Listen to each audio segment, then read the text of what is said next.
un tema que sigue provocando gran violencia y es el tema de la extorsión en nuestro país, del derecho de piso. Entonces le he pedido hoy a Sergio Zaragoza, que nos está acompañando cada 15 días de México Elige, justamente nos ayuda a entender cómo está la percepción de la población respecto al tema. Bienvenido, Sergio, muchas gracias por acompañarnos. Gracias, Ricardo. Y Santiago Aguirre, muchísimas gracias por estar hoy, pues justamente para dialogar sobre cómo se está enfrentando y cómo está sufriendo este delito, ¿no? Creo que el asesinato de Bernardo Bravo, este líder limonero, por cierto, esposo al mismo tiempo de la presidenta del Tribunal Electoral ahí en Michoacán, sí marca un hito, un parteaguas alrededor de este tema, no solamente en Michoacán, sino en el país entero. Entonces, si quieren, empezamos con los datos, con la gente. Sergio, cuéntanos, tenemos varios gráficos en tu encuesta reciente que salió ayer liberada justamente sobre este tema. Claro que sí, en la encuesta de octubre de este mes de México Elige, medimos como mes a mes el tema de extorsión y este mes el tema de, ante la pregunta, ¿usted ha conocido o ha sido víctima de extorsión? El 65.8% de los entrevistados, casi 4.600 entrevistados en esta encuesta, respondieron que sí, con básicamente el punto más alto en lo que va de octubre de 2024 de octubre de 2025, se registró. Tenemos ahí la gráfica en pantalla, les voy a pedir que nos la coloquen. A ver si en octubre de 2024 la cifra 65.8. Se destapó. Casi 7 de cada 10 mexicanos han sido o han conocido a alguien que ha sido víctima de extorsión en este país. Y solamente 34, uno cada 3 no le ha tocado. 34 dicen que no conocen a nadie o no han sido víctima de extorsión. Ahora, la siguiente pregunta es si se considera que la autoridad, el poder, el gobierno, está enfrentando la extorsión. Y aquí también los datos son muy interesantes. ¿Qué tanto considera que se combate la extorsión en México? 76.6 de los entrevistados dicen que poco o nada. Es decir, de nuevo, 8 de cada 10 mexicanos casi opinan de esta manera, de que la autoridad no está haciendo nada por combatir a la extorsión. Va muy pegado, obviamente, al dato anterior, donde conocen a alguien que ha sido víctima del mismo. Y luego viene el tema del cobro de piso, que es extorsión. Me gustaría saber cómo la distingues, porque vale la pena, la asumimos que fueran cosas distintas, pero ahí también pues los resultados son muy similares. Bueno, como lo dice su nombre, el cobro de piso es cuando la delincuencia organizada o el delincuente va y pues ejerce algún tipo de extorsión sobre el que tiene algún pequeño negocio o una empresa. O sea, es una extorsión aplicada a comercios específicamente. Básicamente a comercios o a personas que tienen alguna actividad productiva. Y bueno, va desde la maestra aquella jubilada que era taxista y que por no pagar o algún derecho del tema de uso del taxi, pues obviamente pues la asesinaron con un infarto, dijo la gobernadora, ¿no? Sergio, una pregunta. Cuando hablas de extorsión, no solamente es el crimen organizado, también el policía que te pide dinero para dejarte ir porque te pasaste un alto o porque no te lo pasaste, ¿esa también es extorsión? Es correcto, también está catalogado dentro de los temas de extorsión, que la propia autoridad, en este caso los policías, pues pidan algún tipo de soborno o alguna vuelta a la multa, que le exijan, pues, ¿no? O sea, eso, la ciudadanía lo toma igual. Ahora, pues hay gente que está pagando cuotas excesivas al crimen organizado por comprarle materiales de construcción, por comprar comida.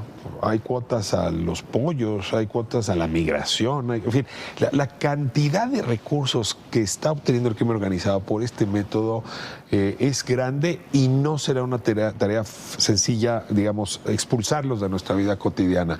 Pero lo que quiero preguntarles es cómo valoran estos hechos de Apatzingán, porque tengo la impresión de que hay un antes y un después. Es decir, Michoacán ha estado durante mucho tiempo en una relación casi de aceptación entre la población y los extorsionadores. Tengo la impresión de que están llegando a un punto donde esto ya no es posible. Te rogaría un poco, Santiago, tu mirada con respecto al tema de Bernardo Bravo. Pues creo que es un caso que ha estremecido la opinión pública nacional, Ricardo, porque aunque en efecto Michoacán lleva muchos años en esta situación, incluso la prensa ha documentado que el propio padre del señor Bernardo tuvo una muerte también violenta, también por denunciar la extorsión, lo que da cuenta de la continuidad del fenómeno en ese estado. Al mismo tiempo, la realidad es que Bernardo Bravo había tenido un protagonismo público relevante. importante, había sido muy vocal en denunciar que el crimen organizado le estaba imponiendo elevar los precios del limón. En la región que produce el 70% de la producción nacional de limón. Entonces no estamos hablando de poca cosa. Ojalá que en efecto en una sociedad, lamentando mucho el caso, desde luego, pero ojalá que en efecto en una sociedad que ha normalizado mucho la violencia, esto marque un hito y un antes y un después.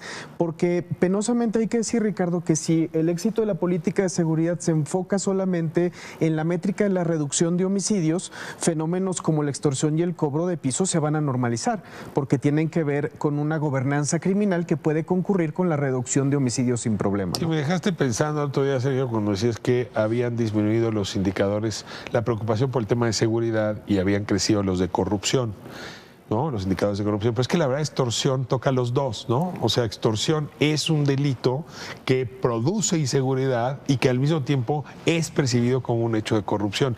Y ahí te pediría un poco que entras en esas cifras, porque esta historia que nos cuentas es de corrupción y es de inseguridad. Son cosas que se traslapan, es decir, el tema de corrupción es un tema que lleva también a la extorsión, están de alguna manera casados ambos, y también no olvidemos que todo eso llega a tener efectos muy concretos, no solamente en el tema de los índices de violencia o de asesinatos, sino también el tema de economía.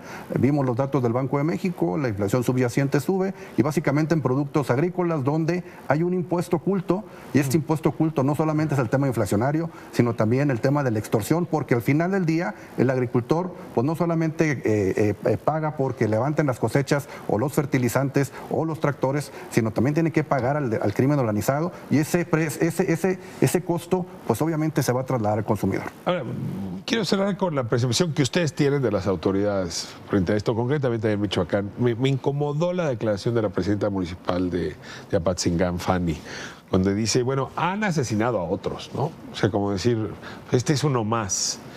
Pero no es que haya víctimas de primera y de segunda, pero no es uno más.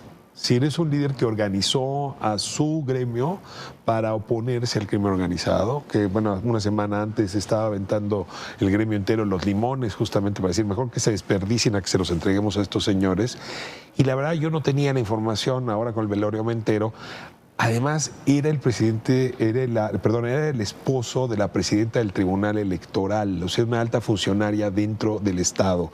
Y esto, pues sí, ya pone el asunto en una tesitura muy complicada, sobre todo porque toca muchos ramales, digamos, de la emoción michoacana. Yo creo que la inseguridad, la crisis que hoy estamos viviendo, empezó en Michoacán, y me pregunto si no estamos viendo una mutación ahora de esa inseguridad y, por lo tanto, los liderazgos frente a esa inseguridad. Sí, sin duda, Ricardo. La respuesta de la presidenta municipal muestra cómo convive la frivolidad con la tragedia, como hoy lo apuntas muy bien tú en tu columna, y puede extenderse también a la comunicación social del gobierno del estado de Michoacán. Fue muy criticado en redes que perseveraron en la celebración, en la anticipación de la celebración del Día de Muertos, con una serie de campañas publicitarias que parecían poco oportunas frente a este momento de violencia, y yo creo que puede extenderse también a este tono muy triunfalista que empezamos a escuchar de la narrativa del gobierno federal en materia de seguridad, que yo me imagino que si una persona vive en Culiacán o en Apatzingán y oye cómo se está presentando, que vamos maravillosamente bien seguridad, pues no conecta, ¿no? Cerramos, Sergio. Sí, claro, tengamos memoria también de que Apatzingán es solamente la punta del iceberg. Ya tuvimos el mismo caso con la líder de los pesqueros, los pescadores allá en Baja California, Minerva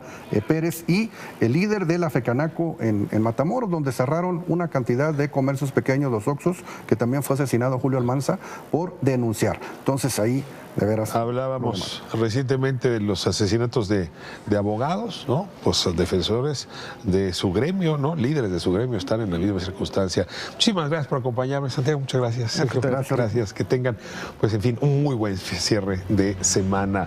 Y bueno, le